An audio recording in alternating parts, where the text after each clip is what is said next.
negara dalam hal ini pemasyarakatan wajib menyediakan sarana prasarana untuk pendidikan, untuk rehabilitasi. Artinya apa? Bahwa itu amanat di samping undang-undang juga ada 10 pokok prinsip pemasyarakatan. Bagaimana bahwa salah ini tidak akan membuat kehancuran dia ke depan. Maka saya ngomong, kamu salah, jangan berbuat salah lagi. Salah Bu, jangan diulangi, itu pengalaman. Soalnya di luar juga belum tentu mendapatkan kesempatan kayak gini. Jadi ya saya alhamdulillah karena di sini juga saya dapat meneruskan atau mengenyam pendidikan S1.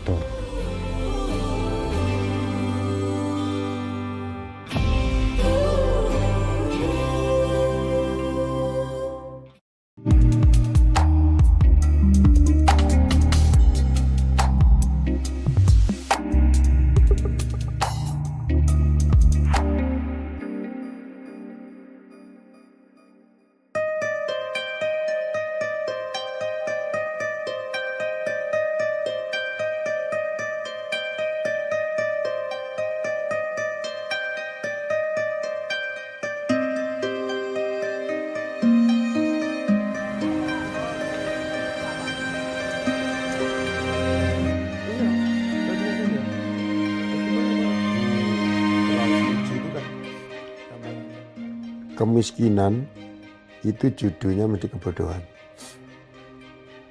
Ini.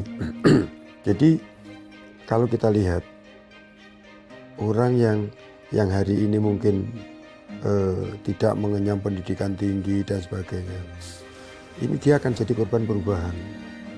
Korban perubahan ini pengangguran, kemiskinan. Ini satu paket. Kemiskinan itu akan hilang manakala di situ ayahnya, penanggung jawabnya ini meninggal. Tidak akan meninggalkan kemiskinan lagi.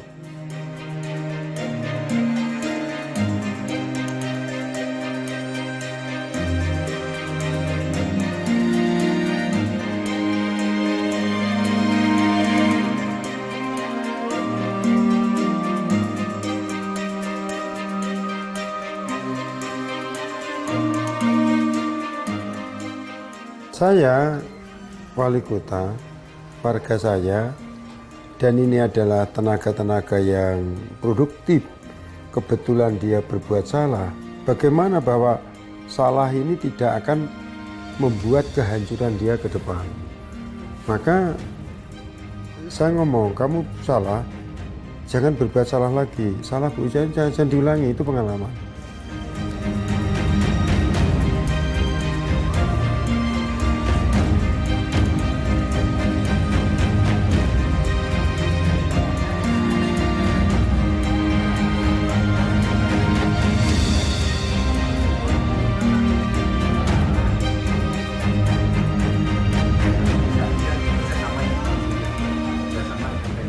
Ada 10 prinsip pokok pemasyarakatan. Itu di poin 4, itu ada negara tidak boleh membuat lebih buruk daripada sebelum masuk ke dalam lapas. Terus di poin 10-nya, itu negara dalam hal ini pemasyarakatan wajib menyediakan sarana prasarana untuk pendidikan, untuk rehabilitasi. Artinya apa? Bahwa itu amanat di samping undang-undang juga ada 10 pokok prinsip pemasyarakatan. Lapas kelas 1 Madiun ini bekerja sama dengan Dinas Pendidikan Kota Madiun untuk menyelenggarakan pendidikan S1 jurusan agribisnis.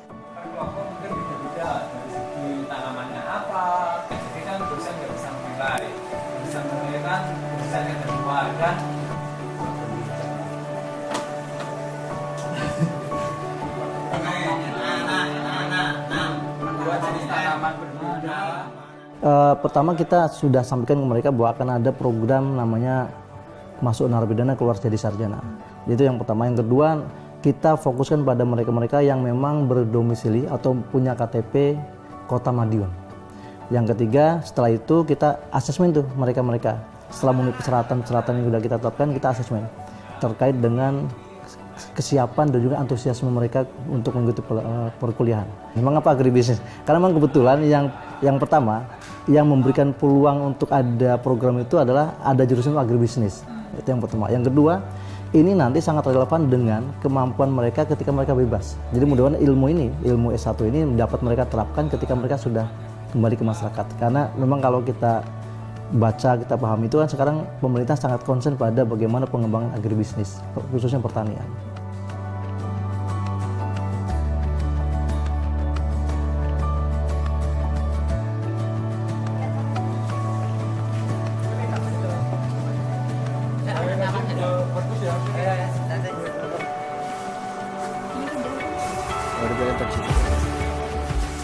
Jadi model pembelajarannya itu adalah model pembelajaran tatap muka, yaitu tutor dari Universitas Terbuka Surabaya itu datang ke sini di sekolahan, di kelas, mengajar mereka, tentunya didampingi juga oleh staf bimbingan kemasyarakatan. Ada juga beberapa mata kuliah yang diajarkan secara online. Jadi mahasiswa ini mengakses tugas melalui online, halaman resmi yang disediakan oleh Universitas Terbuka Surabaya. Pemerintah Kota Madiun itu memberikan fasilitas berupa Chromebook. Jadi Chromebook itu diberikan kepada semua mahasiswa yang selama ini kan berjalan 20 orang mahasiswa, diberikan satu-satu semuanya.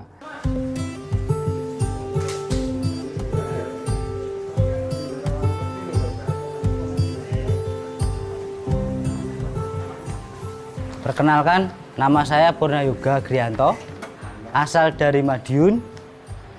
Di sini saya mengikuti program pendidikan kuliah S1 Universitas Terbuka Surabaya.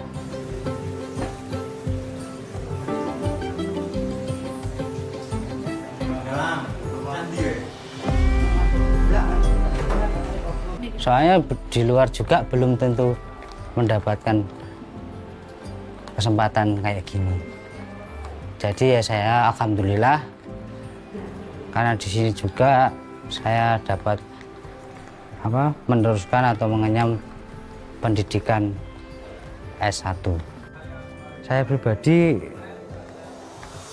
jika nanti sudah bebas, ya mungkin saya akan mencari pekerjaan sesuai kemampuan serta sesuai ilmu yang saya dapat selama di dalam lapas, khususnya semoga saya pribadi bisa menjadi lebih baik dan juga bisa membuktikan pada orang tua dan juga masyarakat yang memandang kita sebelah mata, dan kita juga punya hak untuk bahagia dan untuk sukses.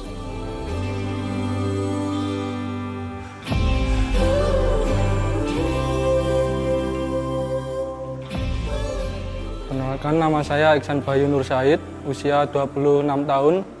Terus di sini saya mengambil S1 jurusan agribisnis. Kan di sini kan ada jadwal buka blog, tutup blog itu. Mulai jam 7 pagi saya udah mandi itu. Terus mulai kuliah sampai dari jam 8 sampai jam 12. Nanti tutupan blog, kembali lagi ke kelas jam 1, nanti sampai jam 3. Pemerintah membiayai gratis kuliah sampai selesai, terus dikasih fasilitas laptop sama pemerintah. Saya dulu sekolah di SMK Gula Raja Wali Madiun sini, jurusan kebetulan juga agribisnis. Ya, maka dari itu terus milih jurusan agribisnis juga untuk melanjutkan itu. Kan nyambung itu. Ya, menjadi manusia yang lebih bermasyarakat, terus nggak ngulangin lagi kesalahan yang telah diperbuat. Terus, ya, kalau bisa melanjutkan kuliah lagi nanti S2 atau gitu.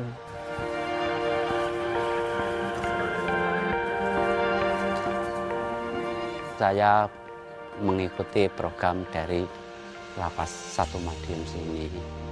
alhamdulillah saya belajar menanam seperti terong sama kangkung, kacang pun juga.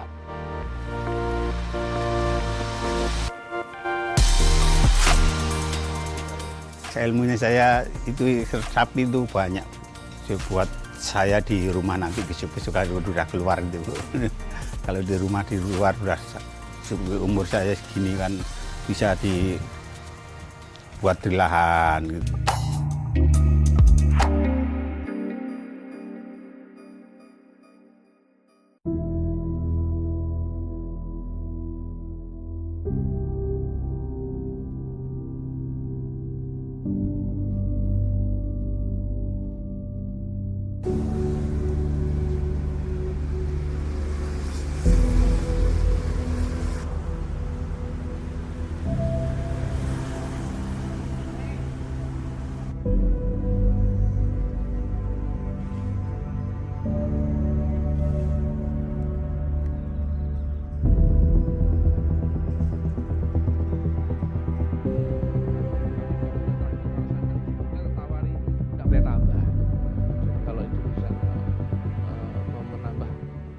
Sudah hampir dua tahun penuh ini dari pihak lapas memang dari awal sudah mempunyai keinginan untuk mengembangkan warga binaan dikaitkan dengan lahan yang ada di dalam lapas. Setahu saya di sana itu ada 1 hektar, mungkin lebih itu, tanah kosong, bagaimana bisa mengembangkan agar warga binaan itu juga disandingkan dengan program dari pemerintah pusat terkait dengan ketahanan pangan. Setelah warga binaan nanti bisa bebas, bisa mengembangkan ketahanan pangan di wilayah masing-masing.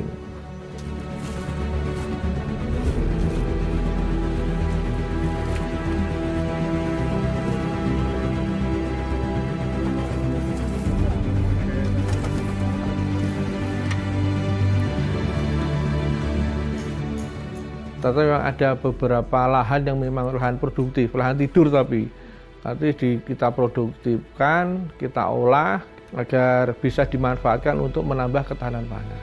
Akhirnya ada beberapa hal pembinaan itu di bidang hortikultura ada, di bidang peternakan ada, di bidang perikanan juga ada. Saya lihat kemarin sudah bagus, ada tekniknya kemarin juga dipadukan dengan model jadi penanaman di dalam kolam sayur. Di dalam kolam, jadi terpadu, jadi penanaman, pengolahan, pertanian terpadu.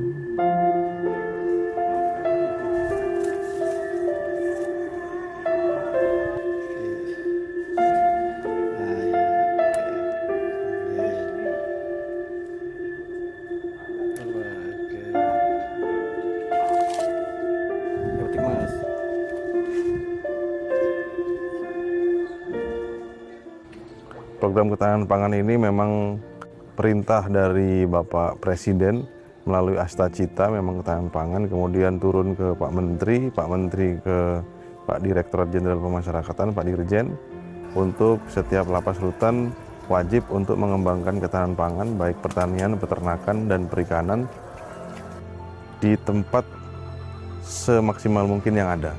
Lele, ada juga belut, nila. Kalau peternakannya ada kalkun, ada mentok, ada angsa, ada ayam kampung juga. Nanti mungkin ke depan ada ayam bertelur juga. Untuk pertaniannya kita ada terong, timun, edamame, singkong, sempat juga kemarin semangka, melon.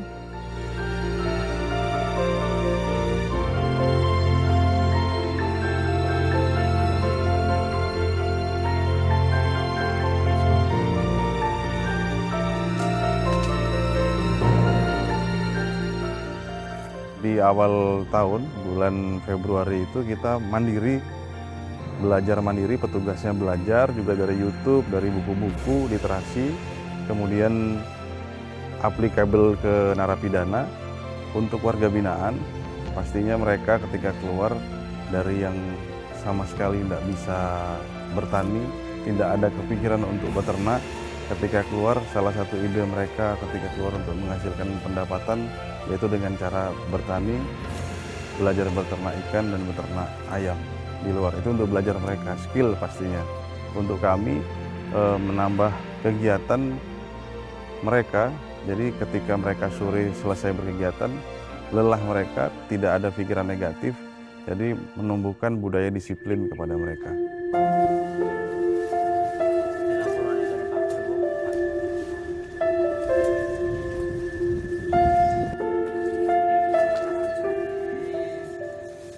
Perkenalkan, nama saya Samingun bin Nyono dari Kabupaten Bojonegoro.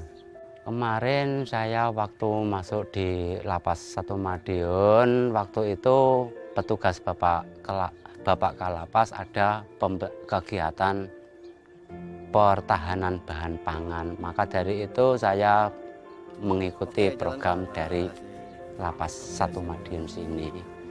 Alhamdulillah saya belajar menanam seperti terong sama kangkung, kacang pun juga belajar.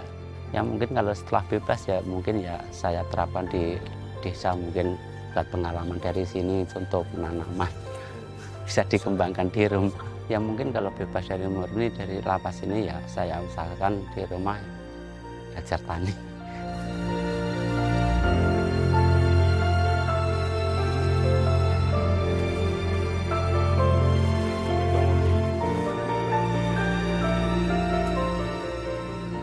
Nama saya Untung, asal dari Jombang. Kalau bekerja di sini kan bisa pelajari sama pupuknya, panennya berapa kali, hari guna berapa kali, itu kan besok-besok kalau saya keluar kan bisa pelajari di rumah. Cang panjang, masalah tiap harinya itu kangkung, ya, setiap hari kangkung Bu. Soalnya makanan utama pokok itu kangkung loh. Tadi nggak telat, setiap hari store.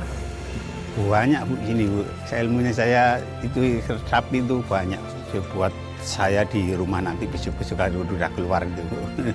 Kalau di rumah di luar udah umur saya segini kan bisa dibuat di lahan gitu sama orang tua sekarang kan udah nggak ada.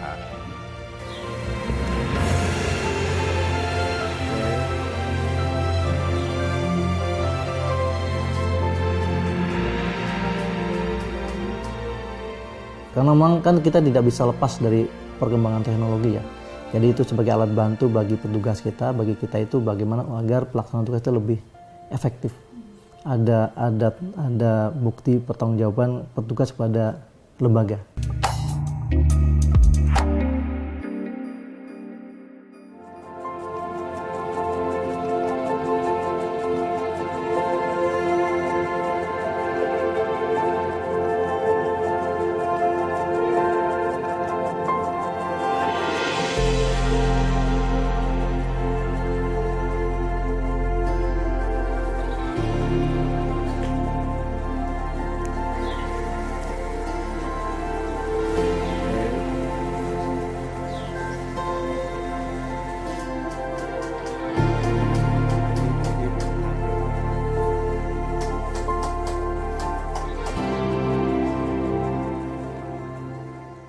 Ya, karena memang kan kita tidak bisa lepas dari perkembangan teknologi ya. Jadi itu sebagai alat bantu bagi petugas kita, bagi kita itu bagaimana agar pelaksanaan tugas itu lebih efektif. Ada bukti pertanggungjawaban petugas kepada lembaga bahwa mereka sudah melaksanakan tugas. Nah, salah satunya dengan kita meluncurkan aplikasi kontrol Lapas 1 Madiun yang kita sebut dengan Sikomat. Dalam keadaan aman kondusif. Tolong pastikan. Siap.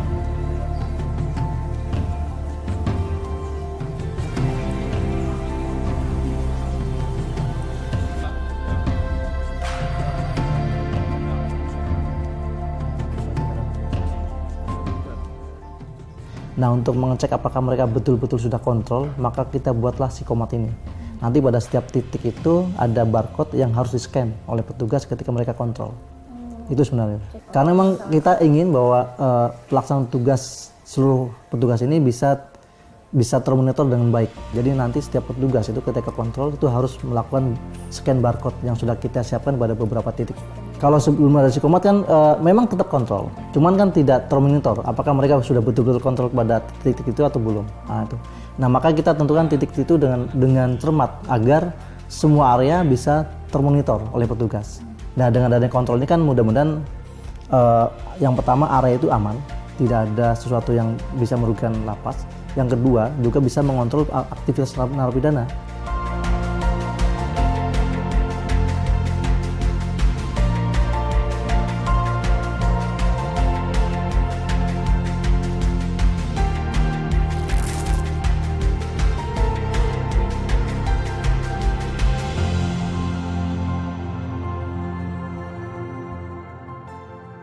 Kita akan kontrol nih, kemana? Ke pos 1, pos 2, pos 3, pos 4, termasuk ke pos-pos blok itu. Itu pernah ada pemasyarakatan itu. Kemudian seiring berjalannya waktu gitu kan, hilang gitu. Lah ini Sikomat ini sesungguhnya menggantikan fungsi itu. Rata-rata teman-teman kalau kita lihat bahwa isi dari SDM-nya petugas lapas itu, rata-rata sudah banyak generasi milenial dan zilenial. Nah, keliling. Karena dengan kontrol itu nanti ada data yang akan diisi di situ, itu bisa dimonitor oleh atasannya. Ini memaksa itu. Nah, dengan sering kontrol, otomatis pantauan terhadap keamanannya itu bisa berjalan dengan baik.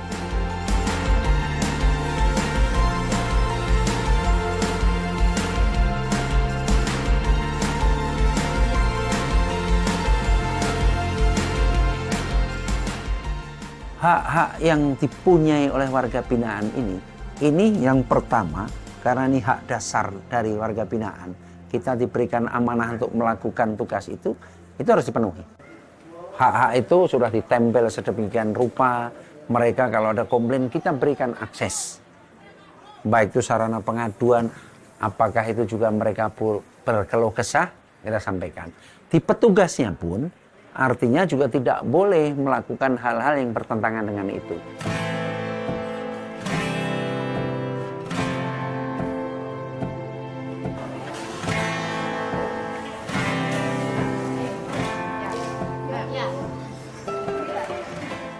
Bagaimana meningkatkan kesejahteraan? Pak Menteri dengan 13 program akselerasinya itu kan melibatkan warga binaan itu. Nah, dengan UMKM-nya, dengan ketahanan pangannya, terus dengan koperasinya. Ini kan bahwa pimpinan kita, terutama Pak Menteri itu memang memberikan atensi yang khusus dan besar kepada kesejahteraan warga binaan. Mereka bukan hanya objek saja, tetapi juga subjek. Bagaimana warga binaan itu diberikan dukungan sepenuhnya, makanya kalau mereka ikut kerja itu, mendapatkan premi itu tidak boleh diberikan semuanya, harus ada yang ditabung sebagai bekal nanti ketika keluar balik ke tengah-tengah masyarakat. Itu kan bentuk memberikan memberikan dukungan sepenuhnya kepada warga binaan. Sekolah juga boleh, yang dia nggak lulus SD diberikan kejar paket A, di SMP kejar paket B, SMA kejar paket C. Yang sarjana juga diberikan seperti ini.